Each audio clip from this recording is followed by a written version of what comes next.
ओम शांति दीदी जी। ओम शांति। दीदी जी हम एक पूछ रहे हैं यहाँ पे कि यहाँ पे ना सभी मधुबन आ रहे हैं, हर साल आते हैं, तो क्या मतलब क्यों आते हैं यहाँ पे हर साल लोग? देखिए हमने वेद शास्त्र दंती पढ़े हैं। शस्त्राणि नैनम दहति पावका न चैनम क्लेद्यापो न शोष्यति मारुता। आत्मा एक ऐसी शक्ति है जिसे ना अग्नि जला सकती है, ना जल उसको डुबो सकता है।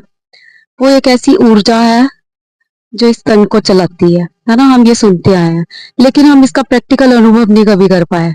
तो ये मधुबन भूमि जो है, ये आत्माओं के पिता परमपिता परमात्मा की अवतरण भूमि है। यहाँ के कण कण में वो ऊर्जा है, वो शक्ति है, जिससे कि हम आत्मिक स्थिति में स्थित हो पाते हैं।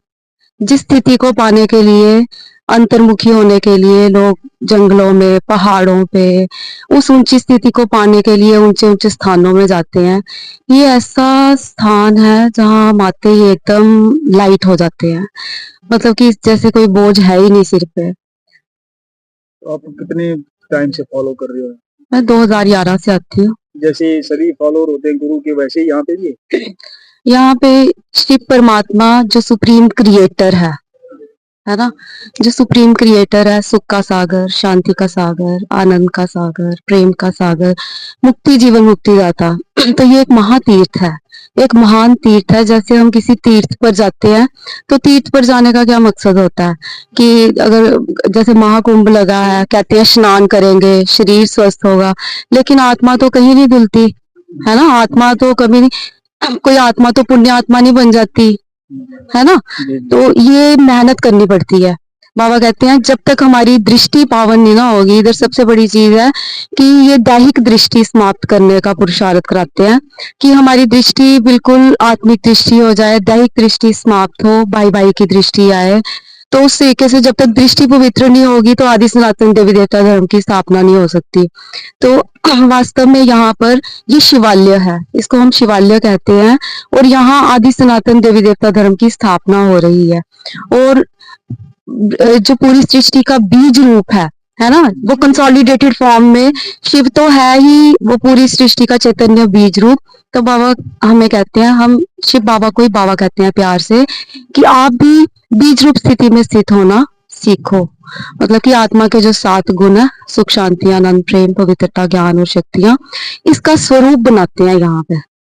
तो हमें अनुभव भी होता है, इसलिए दौड़े दौड़े आते हैं कि आत्मा को खुशी मिले, रूह को खुशी मिलनी चाहिए, रूह को शांति मिलनी चाहिए, प्यार मिलना चाहिए।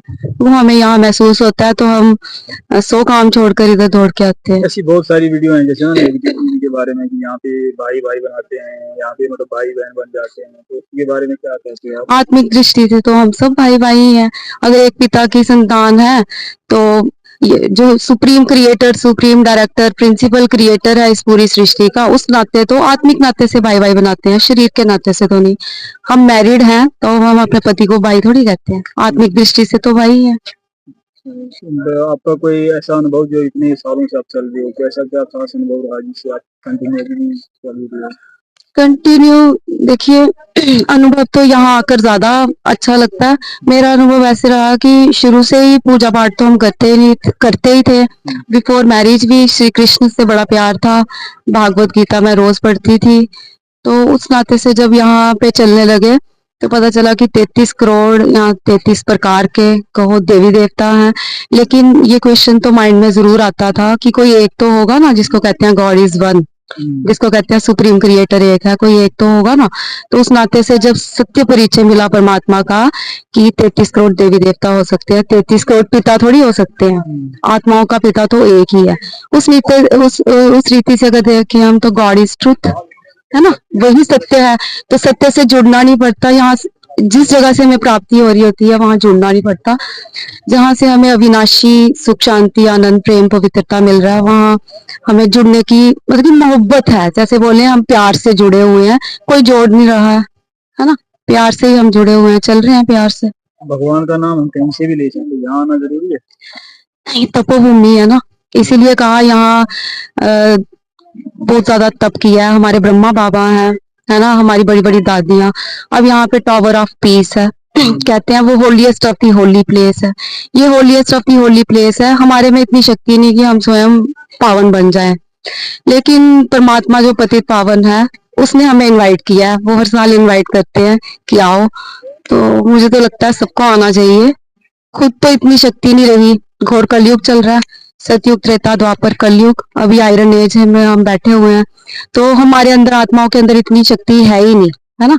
सतयुग में सर्वगुण संपन्न, 16 कला संपूर्ण, संपूर्ण निर्विकारी, मर्यादा पुरुषोत्तम, अहिंसा परमो धर्म, सभी देवी देवता 100% प्योर थे, है ना, बैटरी फुल चार्ज थी। लेकिन अब जब डिस्चार्ज हुई है, कोई तो चाहिए सुप्रीम कनेक्टर जिसके साथ जुड़ के हम भी चार्ज हो जाए। तो अगर प्राप्ति करनी है तो हमें प्राप्ति हो रही है, तो हम तो दौड़े दौड़े आते हैं। हम कहते हैं कि बाबा हमें साल में 2-3 बार बुलाएं। तो लास्ट मैसेज आपका सभी के प्रति क्या रहेगा? एक बार मधुबन जरूर आना चाहिए, क्योंकि ये अगर कोई बोलो इनकॉर्पोरियल लॉर्ड शिवा, जिसको हम इनकॉर्पोरियल लॉर्ड शिवा, निराकारी शिव परमात्मा, कैसे साकार माध्यम लेके कैसे तपोभूमि बना दिया इस भूमि को, देखने और सुनने में फर्क है। इधर जरूर आए, मेरा तो ये मैसेज है। सब जो परमपिता परमात्मा जो भाग्य बांट रहे हैं, भाग्य विधाता ब्रह्मा बाबा के द्वारा, ब्रह्मा जी के द्वारा सतयुगी दुनिया की स्थापना होती है। अब घोर कलयुग चल रहा है, तो पुराना स्वभाव, पुराने संस्कार, हमारी जो कमजोरियां हैं, कमियां हैं, उनको छोड़ने में शक्ति देते हैं परमात्मा। तो हमें ठीक है, जरूर इधर आना चाहिए। शुक्रिया दीदी, थैंक यू। ओम शांति। ओम शांति।